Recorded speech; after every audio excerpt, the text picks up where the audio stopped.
Insan Media mengikuti gelaran Porwanas ke-13 di Malang Raya, Jawa Timur untuk menjunjung tinggi nilai-nilai sportivitas dalam bertanding. Sebab event olahraga 4 tahun ini sebagai ajang silaturahmi.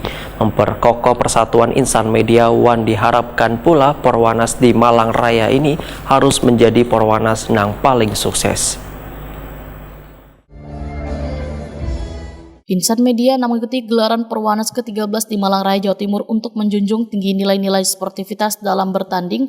Sebab event olahraga 4 tahunan ini sebagai ajang silaturahmi, Wan memperkokoh persatuan insan media. Demikian dipadahkan Ketua Persatuan Wartawan Indonesia Pusat Atal SD Pari, Wayah Ramah Tamah atau gala dinner bersama insan media perwakilan Porwanas ke-13 2022 di Malang Creative Center malam Senin 22 November 2022. Menurut Atal SD Pari, event ini harus saling menjunjung tinggi kedisiplinan, silaturahmi antar anggota PWI, Wan empati bagi korban tragedi Kanjuruhan beberapa waktu lalu. Atal SD Pari mengharapkan agar seberataan kegiatan berlangsung lancar mulai pembukaan hingga penutupan nantinya, sehingga pelaksanaan Porwanas di Malang Raya harus menjadi Porwanas yang paling sukses. Sementara itu Wali Kota Malang Sutiaji menyambut bahagia kedatangan sekitar 3.000 lebih rombongan yang bertandang ke bumi Aremania. Sutiaji mengungkapkan keberadaan Malang Creative Center yang menjadi wadah sekaligus sarana mewujudkan visi kreatif pemerintah Kota Malang. Dalam gala dinner ini disajikan kuliner bakso wan tahu campur khas Malang.